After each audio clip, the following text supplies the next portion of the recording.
अस्सलाम वालेकुम। क्या हाल है सभी सुनने वालों का। उम्मीद करते हैं कि आप सब खैरियत से होंगे। अल्लाह पाक आप सबको अपने हिफ्ज़ व मान में रखे। जिन्नात शादी कैसे करते हैं? नाज़रीन, अल्लाह ताला ने दुनिया में हर तरह की मखलूक को पैदा फरमाया है, जिसमें इंसान और जिन्नात भी शामिल हैं, और अल्लाह ने इन्हीं में से इनके जोड़े भी पैदा फरमाए। कुछ लोगों का ख्याल है कि जिन्नात शादी नहीं करते, लेकिन कुरान करीम में ये बात साबित है कि जिन्नात भी शादी करती हैं और अपने बच्चों को भी पैदा करती हैं। ये बात भी सच है कि इनका निकाह भी पढ़ाया जाता है और उनकी शादी भी इंसानों की ही तरह होती है। बल्कि मुसलमानों की तमाम जमातें जिन्नों के वजूद को तस्लीम करती हैं, इसी तरह तमाम कुफ़ार और अहले किताब भी जिन्नों के वजूद को तस्लीम करती हैं। बल्कि ठीक इसी तरह मुशरिकीन अरब और तमाम फ़िरके और जमात जिन्नों के वजूद को तस्लीम करते हैं। लिहाजा इस वीडियो में जिन्नात की शादी के मुतालिक और इनके रस्म व रवाज के मुतालिक एक सच्चा वाक़या बयान करेंगे। जब एक मौलवी साहब ने जिन्नात का निकाह पढ़वाया तो इनके साथ क्या हुआ। नाज़रीन, जिस तरह इंसानों की शादी में ढोल बाजा और नाच गाना किया जाता है, बिल्कुल इसी तरह जिन्नात भी अपनी शादियों में ढोल बजाना और रक्स भी करती हैं। हत्ता कि इनकी शादी में बेहतरीन खाने पीने का इंतज़ाम भी किया जाता है। जिन्नात अपने खानों में हिरन और मोर का इस्तेमाल बहुत शौक़ से करते हैं और मीठे में भी बहुत कुछ करते हैं। इनका खाना इंसान के खाने से बहुत ज़्यादा लजीज होता है। इनकी शादियों में दूसरे कबीले के जिन्नात के सरदारों को शादियों में मदऊ किया जाता है। जिन्नात की शादी में निकाह भी पढ़वाया जाता है। इससे मुतालिक आपको एक वाक़या भी आज की वीडियो में बताएंगे, जिसका एतराफ़ एक मौलाना साहब ने खुद किया था। इन मौलवी साहब का नाम नवाब अली शाह है। उन्होंने वाक़या सुनाया कि रात के किसी पहर में सो रहा था, किसी ने दरवाज़ा खटखटाया। मेरी आदत थी कि मैं जितनी भी गहरी नींद सोता, मगर दरवाज़े पर हल्की सी दस्तक से मैं उठ जाता। दरवाज़ा खोला तो दो अजनबी नौजवान मेरे सामने खड़े थे। मैंने इन दोनों को नहीं पहचाना और पूछा क्या काम है। इस पर उन्होंने कहा कि मौलाना, हमारे घर शादी है और हम आपको निकाह पढ़ाने की गरज से लेने आए हैं। मैंने कहा मुझे माफ़ कीजिए, मैं आपको नहीं जानता और नहीं आपको पहचानता हूँ कि आप कहाँ से आए हैं। उन्होंने कहा हम पड़ोस वाले गांव से आए हैं। इनमें से एक शख्स ने बताया कि इसका नाम जंजार है। मौलाना साहब ने सोचा काफ़ी अजीब नाम है। थोड़ी देर बाद मैं इनके साथ चल दिया। मौलाना साहब बताते हैं कि मार्च का महीना था और रात थोड़ी थोड़ी ठंडी थी। वो दोनों मेरे आगे आगे चल रहे थे और मैं इनके पीछे पीछे चल रहा था। आखिरकार हम इस गांव के मैदान में पहुंचे, जहां शामियाना सजा हुआ था। काफ़ी रौनक और चहल पहल थी। मैं इधर उधर देख रहा था। एक आवाज़ मुझे सुनाई दी, शामदेद मौलाना साहब। मेरे सामने एक शख्स शलवार कमीज़ में खड़ा था, जो दूल्हे का बाप था। इसका नाम सरदार मानस था। सरदार ने कहा कि आइए मैं आपको ले चलता हूँ। थोड़ी देर इसने मेरी मुलाकात दुल्हन के बाप से करवाई, जिसका नाम शरमत था। क्योंकि सब चेहरे वहाँ पर अजनबी थे, मेरे जानने वाला यहाँ कोई मौजूद ना था। हालांकि इस गांव के काफ़ी लोग मेरे जानने वाले थे। मैंने दुल्हन के बाप से अर्ज़ किया कि यहाँ पर इस गांव का कोई फ़र्द मौजूद नहीं है। इस पर शरमत साहब ने कहा अच्छा तो ये मसला है। शरमत साहब ने एक लड़के को इशारे से अपनी तरफ बुलाया और आहिस्ता से इसके कान में कुछ कहा। थोड़ी देर बाद नज़र साहब को अपनी तरफ आता देखा, जो गाँव में दुकानदार थे। इसके बाद और भी जानने वाले मुझे शादी में नज़र आने लगे, जिन्हें देखकर मुझे इत्मीनान हुआ। मैंने नज़र साहब से पूछा कि आपकी दुकानदारी कैसे चल रही है, तो उन्होंने चौंकते हुए जवाब दिया कि अच्छी चल रही है। इसी में मुझे दुल्हन के वालिद ने कहा कि आइए मौलाना साहब निकाह पढ़वाइए, देर हो रही है। मैंने जाकर निकाह पढ़वाया। उन्होंने मुझे मिठाई और पैसे भी दिए। बाद में मुझे खाना भी खिलाया, जो बेहद लजीज था। इसके बाद जंजार जो मुझे यहाँ लाए थे, उन्होंने मुझे घर लाकर छोड़ दिया और ख़ुद वापस चले गए। मौलाना साहब कहती हैं कि सुबह जब मैं इन लोगों से मिला जो मुझे रात शादी में मिले थे, उन्होंने वाक़या सुना तो हैरान हुए। उन्होंने बताया कि हम रात में कहीं नहीं गए थे, बल्कि अपने घरों में सो रहे थे और किसी भी शादी में शिरकत नहीं की। मौलाना साहब बहुत हैरान हुए और घर वापस आ गए।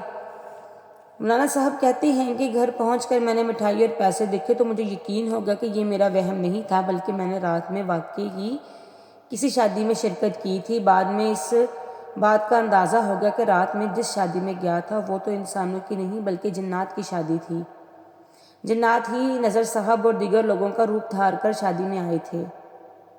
ناظرین، چند جنات ایسے بھی ہوتے ہیں کہ وہ دوسرے لوگوں کی شکل اختیار کر سکتے ہیں، کبھی کتا بن جاتے ہیں، کبھی انسانوں کا روپ دھار لیتے ہیں، یا کبھی کوئی جانور بن جاتے ہیں۔ ایک اللہ والے درویش بتا رہے تھے کہ میرے پاس ایک آدمی آیا تھا جس کا تعلق پنجاب کے شہر ہرون آباد سے تھا۔